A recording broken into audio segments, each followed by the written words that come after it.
Boa noite, que a paz do Senhor esteja convosco. Eu estou aqui nessa noite para mais um trabalho de terça-feira. Trabalho esse de estudo e meditação, que é realizado sempre às terças-feiras, às 19h30, na Sociedade Amigos do Mestre em Esteio. Então eu vou convidar a todos para que nós possamos nos unir em oração e assim nos conectarmos com o trabalho desta noite. Oração de São Francisco de Assis. Senhor, fazei de mim um instrumento de vossa paz. Onde houver ódio, que eu leve o amor. Onde houver ofensa, que eu leve o perdão. Onde houver discórdia, que eu leve a união. Onde houver dúvida, que eu leve a fé. Onde houver erro, que eu leve a verdade. Onde houver desespero, que eu leve a esperança. Onde houver tristeza, que eu leve a alegria. Onde houver trevas, que eu leve a luz. Ó Mestre, fazei que eu procure mais consolar que ser consolado, compreender que ser compreendido, amar que ser amado, pois é dando o que se recebe, e é perdoando o que se é perdoado, e é morrendo que se vive para a vida eterna. Que assim seja. Sim, em continuidade ao trabalho desta noite, eu vou trazer o estudo do Evangelho segundo o Espiritismo, capítulo 4. Ninguém pode ver o reino de Deus se não nascer de novo, que fala da reencarnação e da ressurreição. Então, o capítulo 4, ele nos traz, quando fala dos laços de família, que os laços de família, eles são fortalecidos pela reencarnação. Os laços de família não são destruídos pela reencarnação, como pensam algumas pessoas. Ao contrário, eles são fortalecidos e estreitados. Os espíritos formam no espaço grupos ou famílias unidas por afeição e simpatia, pela semelhança de suas inclinações. Esses espíritos, felizes de estarem juntos, se buscam. A encarnação somente os separa momentaneamente, pois que, uma vez retornados à erraticidade, eles se reencontram com amigos que voltam de uma viagem. Frequentemente, seguem juntos durante a encarnação, reunindo-se numa mesma família ou num círculo, trabalhando juntos para a evolução mútua do ser humano. Se uns estão encarnados e outros não, eles continuam unidos pelo pensamento. Os que estão livres velam pelos que estão cativos. Os mais evoluídos procuram ajudar no progresso dos retardatários. Depois de cada existência, terão dado mais um passo no caminho da perfeição. Cada vez menos apegados à matéria, o seu afeto por eles é mais vivo e mais puro, e não mais perturbado pelo egoísmo, embrutecido pelas sombras da paixão. Eles podem, então, percorrer inúmeros e ilimitados da existência corporal, sem nenhum prejuízo que perturbe a sua afeição mútua. Entende-se bem que se trata de afeição real de alma para alma, a única que sobrevive à destruição do corpo, pois os seres que se unem nessa terra apenas por atração física não têm nenhum motivo de se procurar no mundo dos espíritos. Apenas as afeições espirituais são duráveis. As afeições carnais extinguem-se, como a causa que os originou. Ora, essa causa não existe no mundo dos espíritos, enquanto que a alma existe para sempre. Quando as pessoas se unem apenas por interesses, nada significam umas às outras, e a morte apenas os separa na terra e no céu. A união e a afeição existente entre parentes, são o início da simpatia anterior que as aproximou. Por isso disse que uma pessoa cujo caráter, gosto e inclinação não tem nenhuma semelhança com seus familiares, que ela não pertence àquela família. Dizendo isso, anuncia-se uma grande verdade na qual não se acredita. Deus permite essas encarnações de espíritos simpáticos ou estranhos nas famílias com um duplo objetivo de servir de provas para uns e outros por amigos de evolução. Os maus se aperfeiçoam aos poucos em contato com os bons e com os cuidados que eles recebem. Seu caráter se abranda, seus costumes se apuram e as antipatias desaparecem, e assim se estabelece fusão entre diferentes categorias de espíritos, como se faz na Terra, e entre as raças e entre os povos. Por isso que muitas vezes a gente vê uma pessoa e vê que ela é de uma família, e muitas vezes ela tem dificuldades de se adaptação. Essas dificuldades que nós temos com familiares, com amigos, com chefes ou com parentes, elas são muito importantes, porque elas trabalham no nosso aperfeiçoamento terreno nesta terra. Então, o quanto é importante que nós possamos medir e pesar essas relações que nós temos com as pessoas que nós temos nessa terra, porque essas relações, elas têm fundo espiritual, que é o objetivo de toda reencarnação, o aperfeiçoamento do espírito. Bom, vou deixar vocês então, após nós teremos a palestra da irmã Lourdes Dornelles, que vai nos falar um pouco sobre meditação. Uma boa noite a todos. Que assim seja.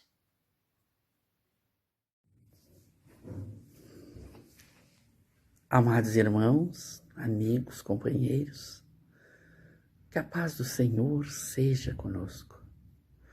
Mais uma vez nos reencontramos com alegria, com paz, neste momento em que buscaremos falar um pouco sobre a meditação. A nossa casa de trabalho, todas as terças-feiras à noite, nós temos um exercício de meditação. Então, temos um estudo da obra do patrono da casa, o mestre de Esteio. Depois, fazemos o estudo da doutrina espírita que abraçamos. E, finalmente, nós fazemos um relaxamento e entramos em meditação por alguns minutos. Então, eu encontrei aqui um livro muito importante sobre a meditação.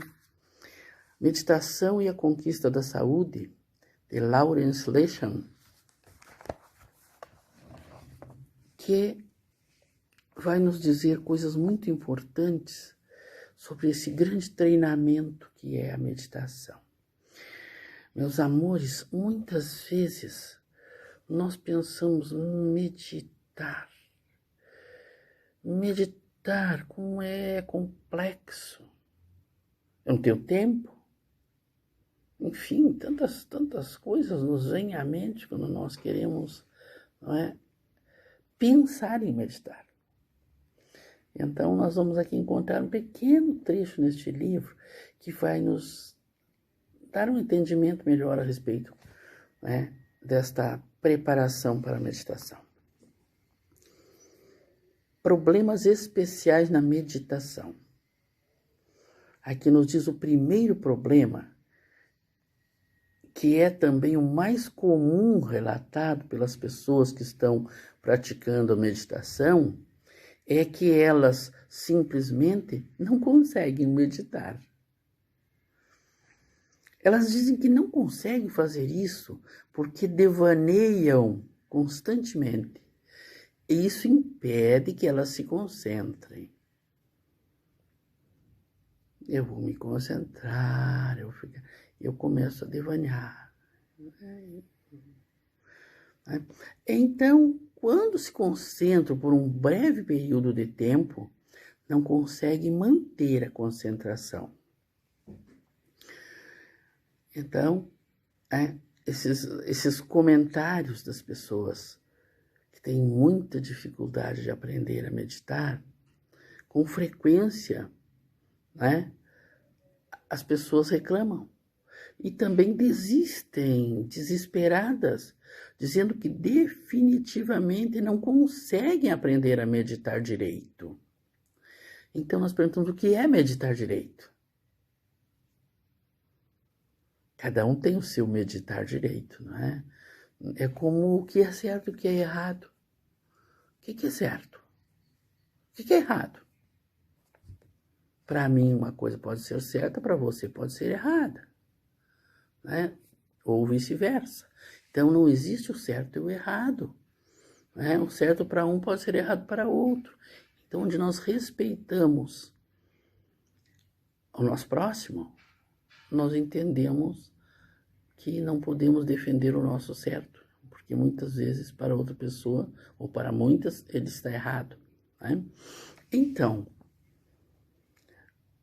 ainda pessoas dizem, por mais que eu tente, acabo devaneando, não consigo manter a mente no exercício como deveria fazer. Acho que isto simplesmente não é para mim. Desisto de meditar. Ó, vocês viram? Você conhece alguém assim? Ou quem sabe você já falou dessa maneira, não é? Ou eu, não é? As pessoas que reagem dessa maneira acham que são diferentes dos outros.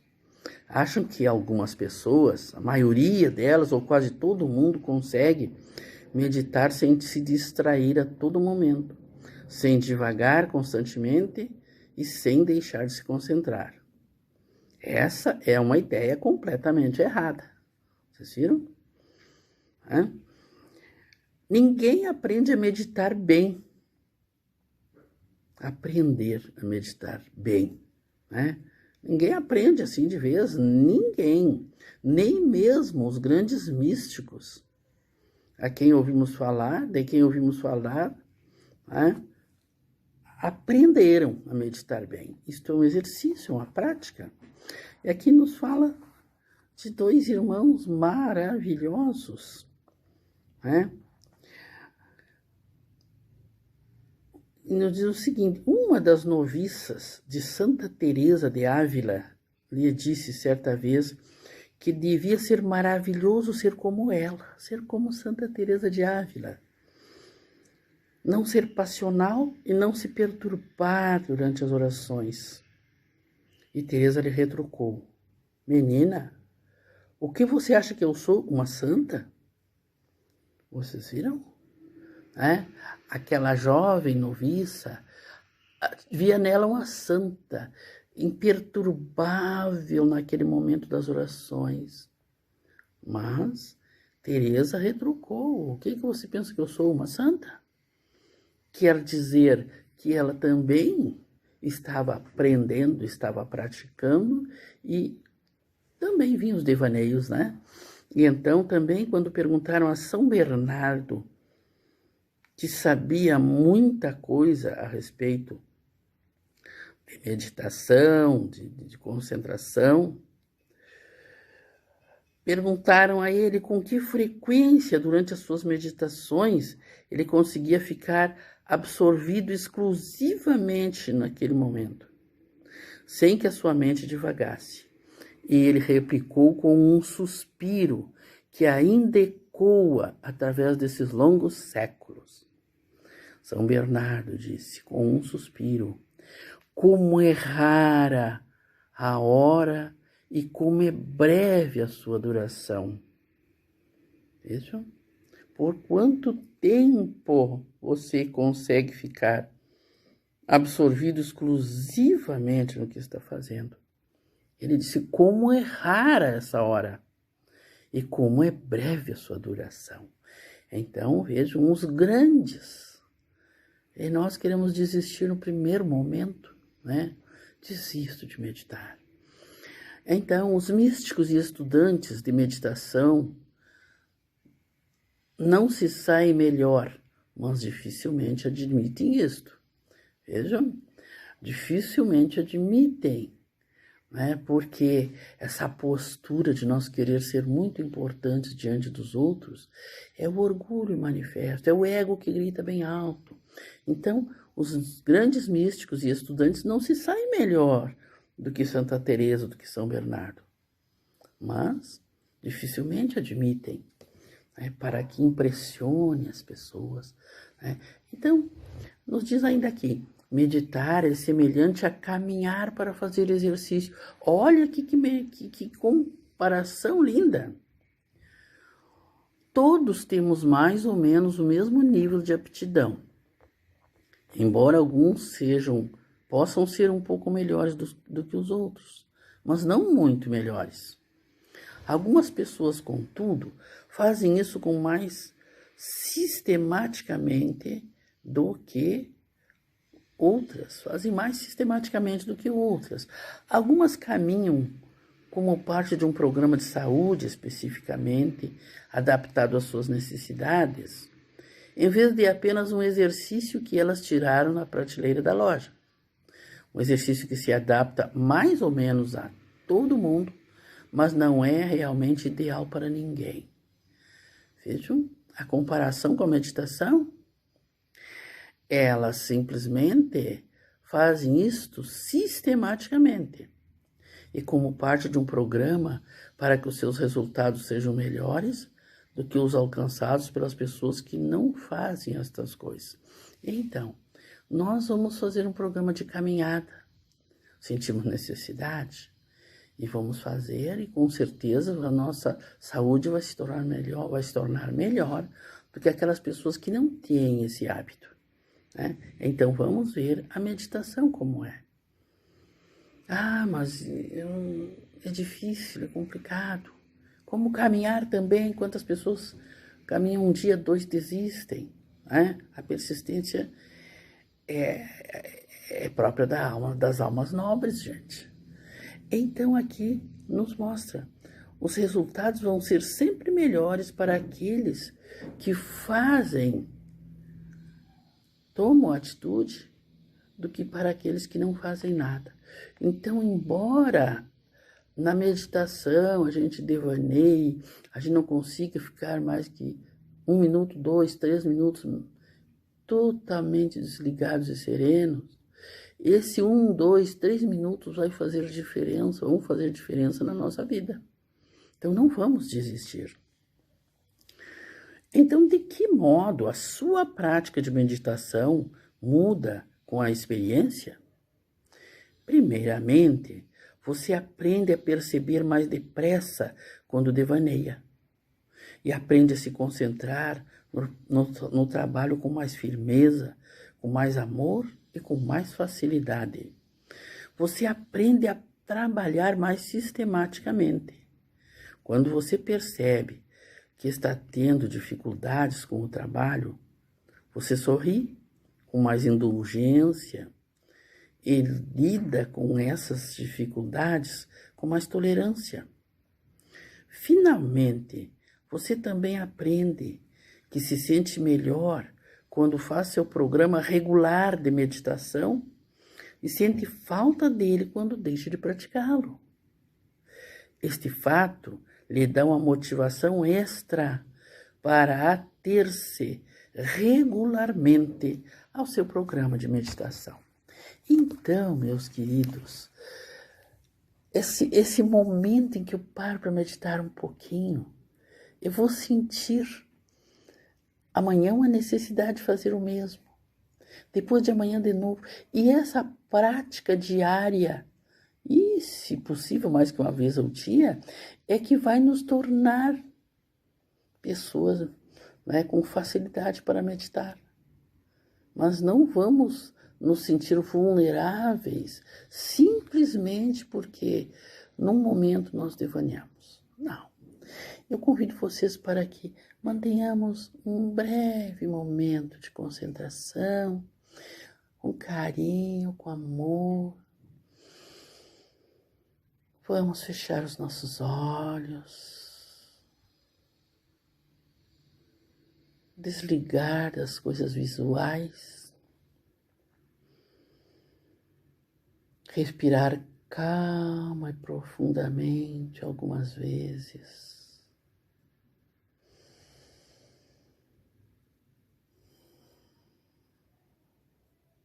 E buscar entrar para o silêncio de nós mesmos.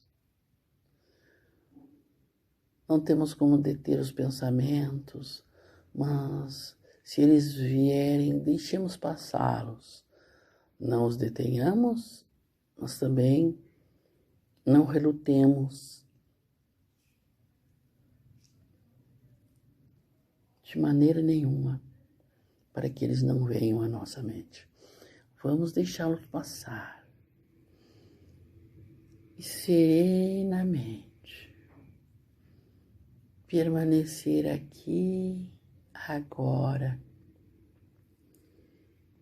tendo consciência do nosso corpo,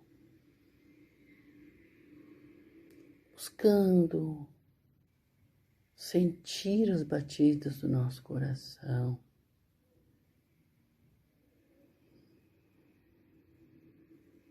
E concentrar na respiração.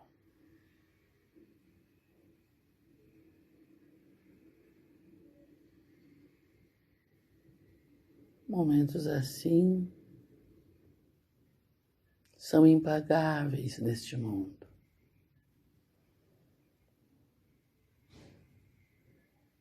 Então, serenamente,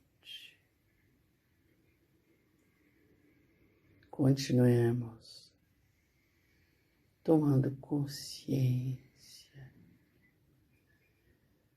de que este é o melhor momento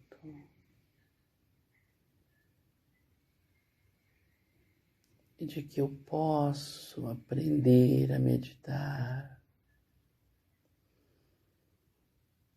Nunca desistir deste estado maravilhoso de meditação, de ter um carinho conosco mesmo.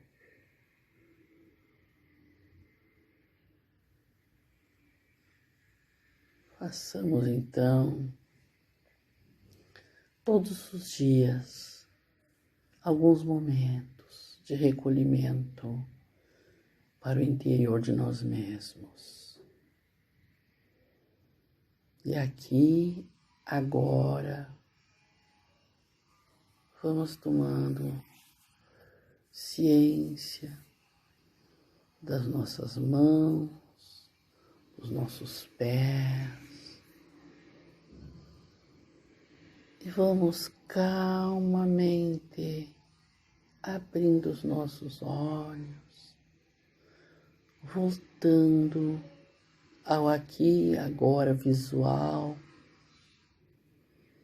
devagar abrindo os olhos e sorrindo para nós mesmos. Eu consegui, 2 minutos, serenar a minha mente. Vamos celebrar. Gratidão por cada um de vocês existir e fazer parte da minha vida. Paz e luz.